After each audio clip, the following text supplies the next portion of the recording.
Rolls Royce दुनिया की सबसे लग्जूरियस कार्स बनाती है और दुनिया के सबसे अमीर लोग एक रोल्स रॉयस ओन करने के सपने देखते हैं। लेकिन सरप्राइजिंगली इसी लग्जूरियस रोल्स रॉयस की शुरुआत एक ऐसे लड़के ने की थी जिसका पूरा बचपन गरीबी में चाइल्ड लेबर करते हुए निकला। कहानी की शुरुआत होती है 1863 में। इंग्लैंड के एक छोटे से गांव में जन्म होता है हेनरी रॉयस का। जब रॉयस केवल 4 साल के थे तभी उनके फादर का बिजनेस बर्बाद हो गया और पूरी फैमिली सड़क पे आ गई। लेकिन ये तो केवल प्रॉब्लम्स की शुरुआत थी। इसके बाद महज 9 साल की उम्र में रॉयस ने अपने फादर को हमेशा के लिए खो दिया, जिस कारण उनकी मदर को मेड का काम करना पड़ा और रॉयस न्यूज़पेपर डिलीवरी करने लगे। अब तक रॉयस का फ्यूचर डार्कनेस से भरा हुआ था, लेकिन 14 साल की उम्र में उनकी लाइफ में एक टर्निंग पॉइंट आया। उनकी एक आंट ने हेनरी में पोटेंशियल देखा। वो ग्रेट नॉर्दर्न रेलवे कंपनी में गई और वहां 20 पाउंड पर एनम देके रॉयस को एज एन अप्रेंटिस ज्वाइन करवा दिया। अगले 3 सालों में रॉयस ने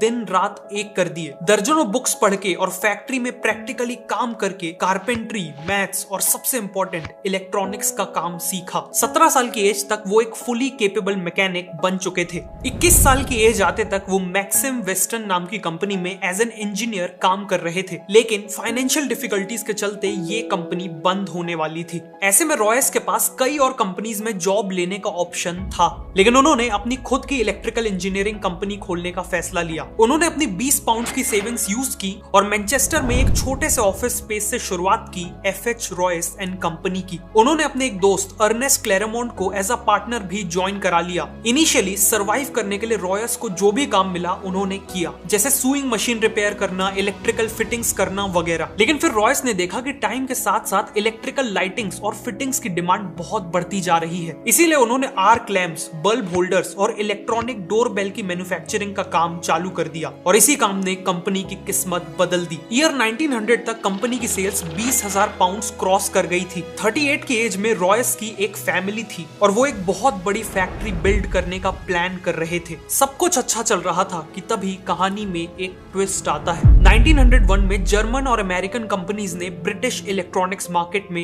एंट्री ले ली। कंपटीशन एकदम से बढ़ गया और इलेक्ट्रॉनिक्स इक्विपमेंट के प्राइसेस काफी गिर गए। पूरी कोशिश के बाद भी रॉयस का बिजनेस क्रैश करने लगा और इतनी मेहनत से बनाए हुए बिजनेस को फेल होते देख रॉयस की फिजिकल और मेंटल हेल्थ तेजी से खराब होने लगी। जब रॉयस ने डॉक्टर को कंसल्ट किया तो उन्हें एक सिंपल एडवाइस मिली। ठीक होने के लिए रॉयस को फ्रेश एयर में रहने की जरूरत थी। साथ में उन्हें एक कार खरीदने की सलाह दी गई ताकि वो अपनी बॉडी को बिना स्ट्रेन दिए ट्रैवल कर सके। रॉयस ने एक वेकेशन लेके खुद को ठीक किया और फिर डेकोविल नाम की एक फ्रेंच मेड कार भी खरीद ली। ये कार काफी आवाज करती थी, ब्रेक्स इनइफेक्टिव थे और ओवर हीटिंग जैसी प्रॉब्लम्स भी थी। हेनरी जैसे परफेक्शनिस्ट के लिए ये कार बिलो स्टैंडर्ड थी, इसीलिए उन्होंने डिसाइड किया कि वो इस कार में माइनर मॉडिफिकेशंस करेंगे। लेकिन जाने अनजाने उन्होंने कार को पूरी तरह ही रीडिजाइन कर डाला। ये रीडिजाइन कार ओरिजिनल डेकोविल कार से काफी सुपीरियर थी और यहीं से रॉयस को कॉन्फिडेंस आया कि वो अपनी खुद की कार्स बिल्ड कर सकते हैं और इवन कार्स का बिजनेस भी कर सकते हैं। उन्होंने एक छोटी सी टीम असेंबल की और अपनी नई कार को डिजाइन करना चालू कर दिया। सभी पार्ट्स की ड्राइंग्स बन जाने पर उन्हें वर्कशॉप में कास्टिंग के लिए भेज दिया गया। इवेंचुअली रॉयस की 10 हॉर्स पावर और 2 सिलेंडर्स वाली एक कार शेप लेने लगी और ऑलमोस्ट हर एस्पेक्ट जैसे क्वाइटनेस, लाइटनेस, ड्यूरेबिलिटी और रिलायबिलिटी में ये कार हर मौजूदा कार से बेटर थी। 1 अप्रैल 1904 को इसे सबसे पहले रोड टेस्ट किया गया और अपने पहले ही टेस्ट में इसने करीब 50 किलोमीटर का डिस्टेंस तय किया बिना किसी प्रॉब्लम के। रॉयस ने 2 और कार्स बनवाई सेम मॉडल की और इन्हें टेस्ट कर करके इंप्रूव करने लगे। अब उन्होंने वर्ल्ड क्लास कार्स तो बना ली थी, लेकिन वो अकेले ही इन कार्स को पूरी दुनिया तक पहुंचाने के केपेबल नहीं थे और ऐसे में एंट्री होती है कहानी के दूसरे हीरो की, चार्ल्स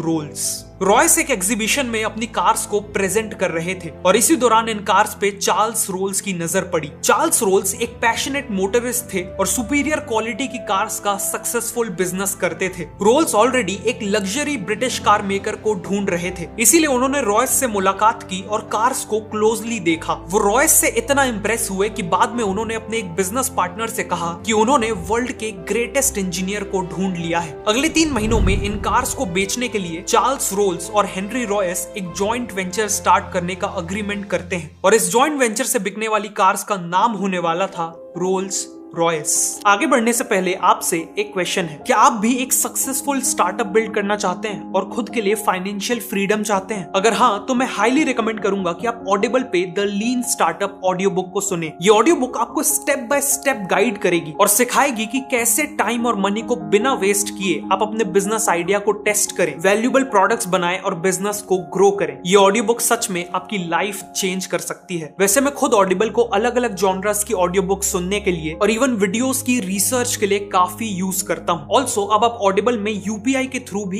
इजिली साइन अप कर सकते हो। क्रेडिट या डेबिट कार्ड की जरूरत नहीं है। तो अभी नीचे डिस्क्रिप्शन या पिन कमेंट में दिए हुए लिंक से ऑडिबल पे साइन अप करिए और 2 महीने का फ्री ट्रायल पाइए। अब कहानी पे वापस आते हैं। मार्च 1906 में रोल्स रॉयस लिमिटेड को ऑफिशियली एस्टैब्लिश किया गया और सबसे पहले 4 रोल्स रॉयस 10, 15, 20 और 30 हॉर्स पावर वाली मॉडल्स को सप्लाई करने का डिसीजन लिया जाता है। रोल्स का मानना था कि किसी भी कार की मार्केटिंग करने का सबसे अच्छा तरीका है उस कार के साथ रेसिंग टूर्नामेंट्स में पार्टिसिपेट करना। इसीलिए रोल्स ने आइल ऑफ मैन टूरिस्ट ट्रॉफी जैसे प्रेस्टिजियस टूर्नामेंट्स में पार्टिसिपेट किया और रोल्स रॉयस की कार्स यूज करके उन रेसेस को जीता भी। साथ ही साथ उन्होंने इन कार्स से कई नए स्पीड रिकॉर्ड्स भी बनाए। इन सब से रोल्स रॉयस ऑलरेडी एक ग्रेट कार कंपनी की तरह एस्टैब्लिश हो चुकी थी, लेकिन अभी उनकी सबसे सक्सेसफुल कार का आना बाकी था। ईयर 1906 के एंड में रॉयस ने 40 और 50 हॉर्स पावर और 6 सिलेंडर्स के साथ एक मॉडल लॉन्च किया। इसकी बॉडी का कलर सिल्वर था और यह चलाने में बेहद स्मूथ और साइलेंट थी, बिल्कुल एक गोस्ट की तरह, और इसीलिए इसका नाम सिल्वर घोस्ट रखा गया। कार को मार्केट करने के लिए रोल्स ने 24,000 किलोमीटर का एक इंड्योरेंस टेस्ट प्लान किया, जिसमें सिल्वर घोस्ट को संडेज को छोड़कर 2.5 महीनों तक दिन और रात के लिए लगातार चलाया गया और 24,000 किलोमीटर का डिस्टेंस कवर किया गया। सिल्वर घोस्ट ने बिना किसी इशू के ये टेस्ट पास भी कर लिया। इसके अलावा रोल्स ने कई डेमोन्स्ट्रेशंस ऑर्गेनाइज किए जिसमें उन्होंने सिल्वर घोस्ट को विस्पर टेस्ट से गुजारा। इस टेस्ट में वो कार के बोनट के ऊपर एक कॉइन को बैलेंस करते हुए उसे बिना गिराए चलाते थे, जिससे प्रूव होता था कि ये कार एक्सट्रीमली स्मूथ है। इन्हीं स्ट्रेटेजी से सिल्वर घोस्ट चारों तरफ best car in the world की तरह पॉपुलर हो गई और ये उस समय के किंग्स, क्वींस और इंडस्ट्री लीडर्स की फर्स्ट चॉइस बन गई। रोल्स और रॉयस की पार्टनरशिप का डिसीजन एक मास्टर स्ट्रोक साबित हुआ था। उन्हें हर तरफ से सक्सेस मिल रही थी कि तभी एक भयानक हादसा हो गया। कार्स के साथ साथ चार्ल्स रोल्स एविएशन के लिए भी काफी पैशनेट थे। 12 जुलाई 1910 को वो राइट फ्लायर नाम का प्लेन उड़ा रहे थे। फ्लाइट के दौरान एयरक्राफ्ट का टेल सेक्शन टूट गया और प्लेन 100 फीट की ऊंचाई से क्रैश कर गया। इस हादसे में 32 साल के चार्ल्स रोल्स ने अपनी जान गंवा दी। अनफॉर्चुनेटली एयरप्लेन एक्सीडेंट्स में जान गंवाने वाले वो ब्रिटेन के पहले इंसान बने। इस हादसे ने रॉयस को डीपली इंपैक्ट कर दिया था। वो इस लॉस से उभरने की कोशिश कर ही रहे थे कि 1911 में उन्हें एक और झटका मिला। उनकी हेल्थ तेजी से खराब होने लगी और डॉक्टर्स ने बताया कि उन्हें बॉल कैंसर है। उनका एक मेजर ऑपरेशन हुआ, लेकिन इसके बाद भी डॉक्टर्स ने कहा कि वो केवल 3 महीने ही जी पाएंगे। इस हालत में भी रॉयस बेड से ही सिल्वर घोस्ट के डिजाइन और इंजीनियरिंग को इंप्रूव करते रहे और फिर एक मिरेकल हुआ। देखते ही देखते 3 महीने बीत गए और रॉयस ने 100% रिकवरी अचीव कर ली। वापस आने के बाद रॉयस ने सिल्वर घोस्ट में मेजर इंप्रूवमेंट्स किए। ग्राउंड क्लियरेंस बढ़ाया गया, सस्पेंशन को इंप्रूव किया गया और शैसीज को भी स्ट्रॉन्ग बनाया गया। इसी दौरान रोल्स रॉयस ने देखा कि कार्स के बोनेट पे पर्सनलाइज मैस्कॉट्स लगाने का एक ट्रेंड चला है, लेकिन कंपनी चिंता में थी कि लोग इनएप्रोप्रिएट मैस्कॉट्स लगा रहे हैं जिससे रोल्स रॉयस की इमेज नेगेटिवली इंपैक्ट हो सकती है। इसीलिए उन्होंने खुद का मैस्कॉट डिजाइन करवाया। इनके मैस्कॉट में एलेनोर थॉर्टन नाम की ब्रिटिश एक्ट्रेस और मॉडल को यूज किया गया है। ये स्कल्पचर एक वुमेन को आगे की ओर लीन करता दिखाता है। उनके हाथ पीछे की ओर स्ट्रेच्ड हैं और उनके ऊपर तेज हवा पड़ रही है। ये मैस्कॉट एक सेंस ऑफ ग्रेस, फ्रीडम और स्पीड को सिंबलाइज करता है। इसका नाम है स्पिरिट ऑफ एक्सटेसी। एक्सटेसी का मतलब है ओवरवेलमिंग हैप्पीनेस। इन सभी इंप्रूवमेंट्स के चलते रोल्स रॉयस की सेल्स और प्रॉफिट्स एक्सपोनेंशियली ग्रो कर रहे थे। 1913 तक उनका प्रॉफिट 90,000 पाउंड से भी ज्यादा हो चुका था और ब्रांचेस को इंटरनेशनली एक्सपैंड करने के भी प्लान्स थे। लेकिन फिर से कुछ ऐसा हुआ जिसने रोल्स रॉयस को ऑलमोस्ट बर्बाद कर दिया।